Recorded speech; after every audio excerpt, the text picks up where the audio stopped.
Assalamualaikum warahmatullahi wabarakatuh. Bagaimana kabarnya anak-anak? Ibu harap kalian dalam keadaan sehat walafiat. Pada hari ini Ibu akan membahas tentang wawasan Wiyata Mandala. Sebelum Ibu membahas tentang wawasan Wiyata Mandala, Ibu akan memperkenalkan diri. Nama Ibu adalah Ibu Nova Ika Elvandari. Ibu mengampu mata pelajaran matematika. Nah, sebelum Ibu membahas, hendaknya kalian menyiapkan alat tulis, pensil, dan buku agar bisa mencatat pokok-pokok penting dari pembahasan wawasan Wiyata Mandala. Wawasan Wiyata Mandala. Baik, Ibu akan menjelaskan tentang makna dan arti dari wawasan Wiyata Mandala. Wawasan Wiyata Mandala. Arti dari makna wawasan Wiyata Mandala mempunyai dua makna, yaitu wawasan. Wawasan adalah suatu pandangan atau sikap yang mendalam terhadap suatu hakikat. Kata yang kedua adalah wiyata. Wiyata adalah pendidikan Mandala.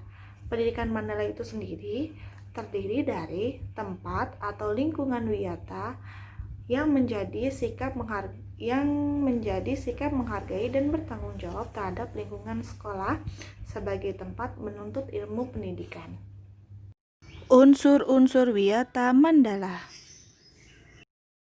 Unsur-unsur wawasan Wiyata Mandala. Ada beberapa unsur wawasan Wiyata Mandala yang harus kalian ketahui. Pertama, harus adanya sekolah. Sekolah merupakan lingkungan pendidikan. Selanjutnya, kepala sekolah mempunyai wewenang dan tanggung jawab penuh atas penyelenggaraan pendidikan dalam lingkungan sekolah. Selanjutnya, antara guru dan orang tua siswa harus ada saling pengertian dan kerjasama erat untuk mengemban tugas pendidikan, artinya hubungan yang serasi. Selanjutnya, warga sekolah di dalam maupun di luar sekolah harus menjunjung tinggi martabat dan cita guru. Terakhir, sekolah harus bertumpu pada masyarakat sekitarnya dan mendukung antar warga. Fungsi sekolah. Sekolah dan fungsinya. Sekolah merupakan tempat penyelenggaraan kegiatan belajar dan mengajar, menamakan dan mengembangkan berbagai nilai, ilmu pengetahuan, teknologi, dan keterampilan. Sekolah merupakan lembaga pendidikan formal, tempat berlangsungnya kegiatan belajar mengajar untuk membina dan mengembangkan beberapa hal. Yang pertama adalah ilmu pengetahuan dan teknologi. Kedua, pandangan hidup atau kepribadian. Ketiga, hubungan antar manusia dengan lingkungan atau manusia dengan Tuhannya. Terakhir adalah menciptakan kemampuan berkarya agar dia dapat mengembangkan dalam kehidupannya sehari-hari. Ciri-ciri sekolah. Ciri-ciri sekolah. Ciri-ciri sekolah sebagai masyarakat belajar adalah 1.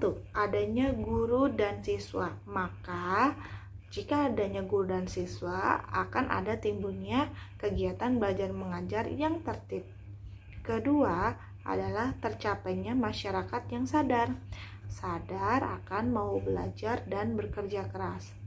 Ketiga, terbentuk manusia Indonesia seutuhnya. Prinsip sekolah. Prinsip sekolah. Ada beberapa hal prinsip sekolah yang harus kalian ketahui.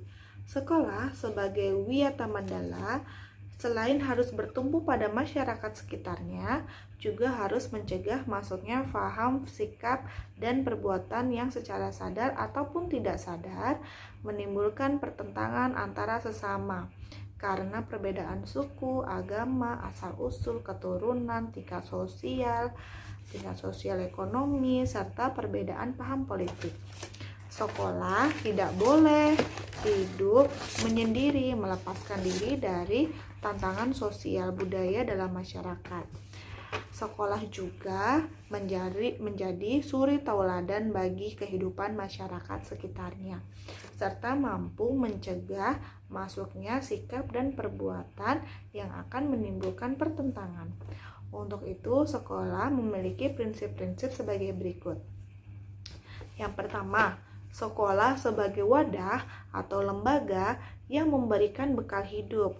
Dalam hal ini, sekolah seharusnya bukan hanya sekedar lembaga yang mencetak para intelektual muda, namun lebih dari itu, sekolah harus menjadi rumah kedua yang memberikan pelayanan dan pengamalan tentang hidup, mulai dari berorganisasi, bermasyarakat, bersosialisasi, pendidikan lingkungan hidup atau PLH, atau bahkan pengalaman hidup yang sesungguhnya. Selanjutnya, sekolah sebagai institusi tempat peserta didik belajar di bawah bimbingan pendidik. Pendidik di sini artinya guru.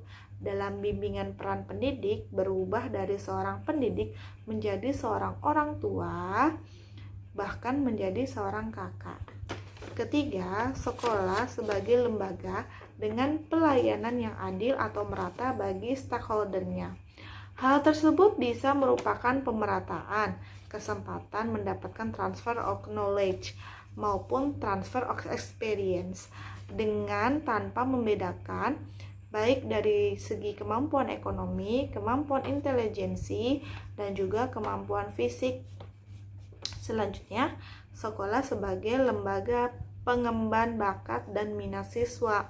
Prinsip ini sejalan dengan teori multiple intelligence yang memandang bahwa kecerdasan intelektual bukanlah satu-satunya yang perlu diperhatikan oleh lembaga pendidikan, terutama sekolah.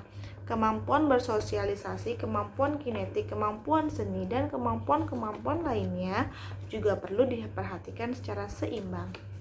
Selanjutnya, sekolah sebagai lembaga pembinaan potensi di luar intelijensi. Peningkatan kemampuan intelektual, emosional, maupun kemampuan-kemampuan lainnya mendapat perhatian yang seimbang. Selanjutnya, sekolah harus memberikan perhatian serius untuk mengembangkan kemampuan emosional dan sosial, kemampuan berkomunikasi dan berinteraksi, kemampuan bekerja sama dalam kelompok, dan lain-lain. Selanjutnya, sekolah sebagai wahana pengembangan sikap dan watak. Sikap sederhana, jujur, terbuka, penuh toleransi, rela berkomunikasi dan berinteraksi, ramah tamah dan bersahabat, cinta negara, cinta lingkungan, siap membantu, khususnya kepada yang kurang beruntung, merupakan sikap dan watak yang perlu dibentuk dalam lingkungan sekolah. Selanjutnya, sekolah sebagai wahana pendewasaan diri di dalam dunia yang berubah begitu cepat. Salah satu kompetensi dasar yang harus dimiliki tiap peserta didik adalah kompetensi dasar belajar secara mandiri. Dengan proses pendewasaan yang diberikan di sekolah, pendidik tidak perlu lagi menjejali pemikiran peserta didik dengan perintah. Lebih dari itu, peserta didik akan mendapatkan sesuatu yang jauh lebih besar ketika ia mencari dan mendapatkan apa yang ia butuhkan untuk hidupnya. Lalu, terakhir, sekolah sebagai bagian dari masyarakat learning society.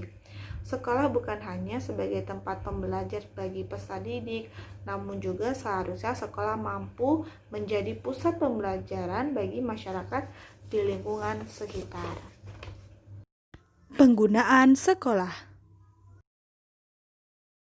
Penggunaan sekolah. Sekolah sebagai suatu lembaga pendidikan yang diperuntukkan sebagai tempat proses kegiatan belajar mengajar tidak diperbolehkan dijadikan sebagai tempat. Pertama, ajang promosi atau penjualan produk-produk perniagaan yang tidak berhubungan dengan pendidikan. Kedua, sekolah merupakan lingkungan bebas rokok bagi semua pihak, yaitu siswa, guru, dan lain-lain. 3. Penyebaran aliran sesat atau penyebarluasan aliran agama tertentu yang bertentangan dengan undang-undang. 4. Propaganda politik atau kampanye. 5. Syuting film atau sinetron tanpa seizin pemerintah daerah. Terakhir, kegiatan-kegiatan yang dapat menimbulkan kerusakan, perpecahan, perselisihan sehingga menjadikan suasana sekolah tidak kondusif. Upaya ketahanan sekolah. Sekolah. Ketahanan sekolah lebih menitikberatkan pada upaya-upaya yang bersifat preventif. Untuk menjadikan sekolah sesuai dengan tujuan dan fungsinya, perlu dilakukan penataan Wiyata Mandala di sekolah melalui langkah-langkah sebagai berikut. Pertama, meningkatkan koordinasi dan konsolidasi sesama warga sekolah untuk dapat mencegah sedini mungkin adanya kegiatan dan tindakan yang dapat mengganggu proses belajar mengajar. Melaksanakan tata tertib sekolah secara konsisten dan berkelanjutan. Melakukan koordinasi dengan komite dan pihak keamanan setempat untuk terselenggaranya ketahanan sekolah. Mengadakan dan mengendalikan penyuluhan bagi orang tua dan siswa yang bermasalah. Mengadakan penyuluhan dan pembinaan kesadaran hukum bagi siswa. Pembinaan dan pengembangan keimanan, ketakwaan, etika bermoral Pancasila, kepribadian, sopan santun, dan berdisiplin. Selanjutnya, pengembangan logika para siswa agar dapat rajin belajar, gairah menulis, gemar membaca, atau informasi atau penemuan para ahli. Selanjutnya, mengikut sertakan siswa dalam kegiatan ekstrakurikuler dan dapat pengembangan diri. Menjadikan karya wisata dalam rangka pengembangan diri. Mekanisme pelaksanaan Wiyata Mandala. Mekanisme dalam pelaksanaan Wiyata Mandala. Dalam rangka pelaksanaan Wiyata Mandala, perlu upaya penanggulangan secara dini setiap permasalahan yang timbul sehingga dapat menghilangkan dampak negatifnya, yaitu dilaksanakan secara terpadu, bertahap, dan berlanjut sebagai berikut. Pertama, tahap preventif, upaya untuk meniadakan peluang-peluang yang dapat memungkinkan terjadinya kasus-kasus negatif di sekolah melalui antara lain memelihara sekolah dan lingkungan sekolah serta menciptakan kebersihan dan ketertiban agar siswa merasa nyaman dan menyenangkan dan tidak ada tempat tertentu dan dijadikan siswa untuk hal-hal yang negatif. Selanjutnya, menciptakan suasana yang harmonis antara pihak pendidik atau staf dan siswa serta penduduk di sekitar sekolah. Selanjutnya, membentuk jaring-jaring pengawasan atau kontrol dan razia terhadap kegiatan siswa di lingkungan sekolah. Menghilangkan bentuk-bentuk perpeloncoan pada saat MOS atau MPLS.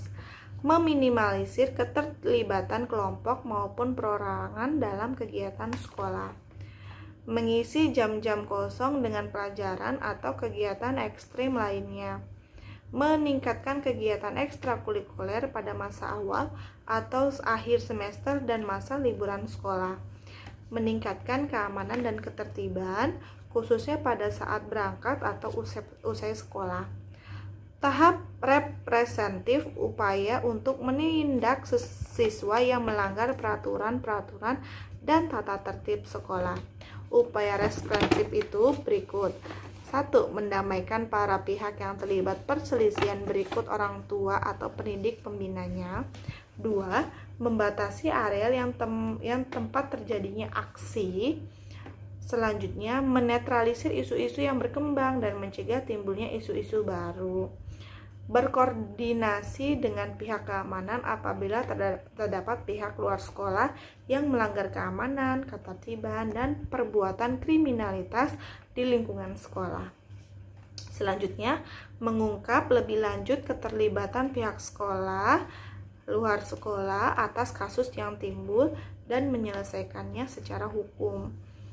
Selanjutnya, mengikut sertakan para ahli untuk mengadakan bimbingan dan penyuluhan. Terakhir, memberikan sanksi sesuai tata tertib yang berlaku. Baik, sekian pembahasan wawasan Wiyata Mandala hari ini yang telah Ibu sampaikan kepada kalian. Semoga dapat bermanfaat. Jangan lupa catat pokok-pokok penting pembahasan yang telah Ibu sampaikan. Catat di buku catatan agar suatu waktu jika kalian membutuhkan dapat membukanya lagi. Sekian pembahasan hari ini. Ibu ucapkan terima kasih banyak. Wassalamualaikum warahmatullahi wabarakatuh.